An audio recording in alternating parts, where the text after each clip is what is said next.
नमस्कार। आज हमारे सामने भक्ति साहित्य और समुदाय से जुड़े कुछ काफी दिलचस्प स्रोत है। जी। इनमें एक किताब है पाती और एक संस्था केशव कल्चर का जिक्र है। ऐसा लगता है जैसे ये किसी की व्यक्तिगत भावना से शुरू होकर एक बड़े प्रयास तक की कहानी बताते हैं। बिल्कुल। ये जो स्रोत है हमारे पास, जिनमें किताब के कुछ हिस्से हैं, संपादकीय नोट है, कविताओं की लिस्ट है और संस्था के बारे में भी जानकारी है। हाँ, तो ये हमें इसी पूरी यात्रा को समझने में मदद करते हैं। मेन फोकस तो लगता है पाती किताब पर है और उसके पीछे जो प्रेरणा है, यानी केशव कल्चर संस्था। अच्छा। हाँ, इसकी स्थापना दीप्ति शुक्ला ने की थी जनवरी 2022 में।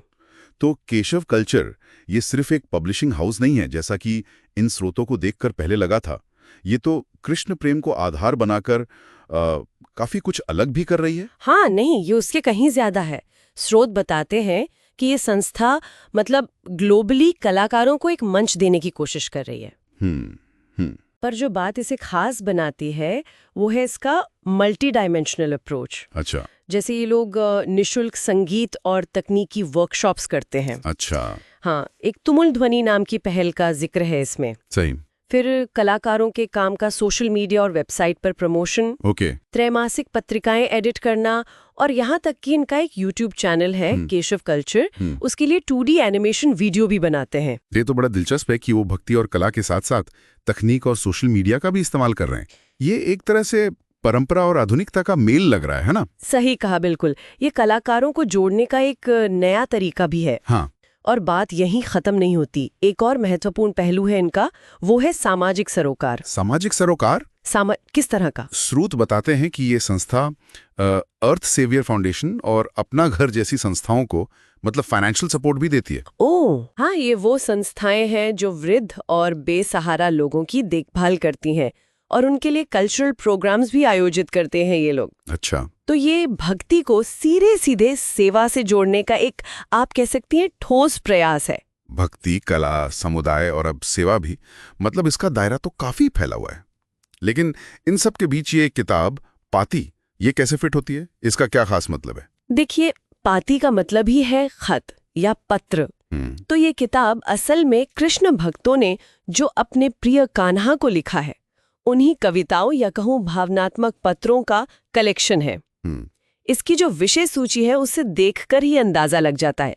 जैसे शीर्षक है मुरलीधर के नाम पाती, कान्हा पाती तेरे नाम, प्रेम पगा खत। ये सिर्फ कविता ही नहीं है, ये भक्तों के मन की सीधी सीधी बातें हैं। तो ये एक तरह से भक्तों की जो निजी भावनाएं हैं उनका एक सार्वजनिक प्रकाशन हो गया। हाँ, वो तो है, लेकिन इससे भी आगे एक बहुत खास बात है इसमें। जो संस्थापिका हैं दीप्ति शुक्ला और उनके कुछ साथी, उन्होंने इन पातियों को सिर्फ छापा नहीं। अच्छा, फिर क्या किया? उन्होंने एक बीड़ा उठाया कि इन सभी भक्तों की पातियों को वो इकट्ठा करके वृंदावन ले जाएंगे और कृष्ण के श्री चरणों तक पहुंचाएंगे। ये किताब उसी अनोखे प्रयास का नतीजा है। अरे वाह, ये तो कमाल है। ये सिर्फ छापने तक नहीं रुका, नहीं, बल्कि उन भावनाओं को सचमुच उनके गंतव्य तक पहुंचाने का एक फिजिकल प्रयास किया गया। बहुत अलग बात है ये। बिल्कुल। दीप्ति शुक्ला की एक कविता का अंश भी दिया है यहाँ, शायद वो इसी भावना को अच्छे से बताती है। कान्हा तुझी रोज लिखूं मैं 100 पाती, कान्हा कान्हा रटते रटते बीती सारी राती, मन की बात कहे बिन छाती फटी सी जाती, है की बात आखिर बन पन्ने पर आ जाती। बिल्कुल सही। ये पंक्तियां एकदम उस गहरे संवाद को, उस बेचैनी और प्रेम को दिखाती हैं जो इस पूरे प्रोजेक्ट के दिल में है। एक लेख का भी जिक्र है, सरिता गर्ग सर का मन की बात। हाँ, उसमें भी यही बात है कि कैसे भक्त ये पाती लिखकर अपना मन हल्का कर लेते हैं, अपने दिल की हर बात अपने भगवान से कह देते हैं। तो केशव कल्चर यहाँ एक पुल की तरह, एक ब्रिज की तरह काम कर रहा है, जो भक्तों को कृष्ण से जोड़ता है, भक्ति रस का अनुभव कराता है।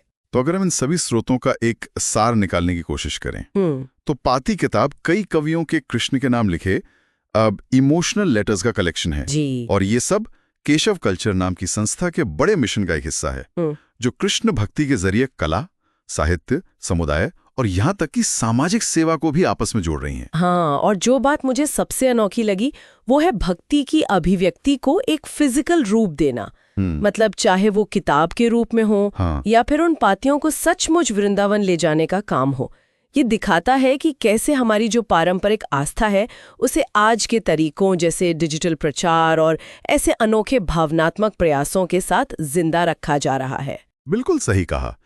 इन स्रोतों से गुजरते हुए एक सवाल सा मन में आता है कि आज के इस दौर में जब सब कुछ इतना इंस्टेंट है, डिजिटल है, तब क्या इस तरह की पाती लिखने का और उसे फिजिकली कहीं पहुंचाने का जो भावनात्मक वजन है, क्या वो पहले से ज्यादा हो गया है?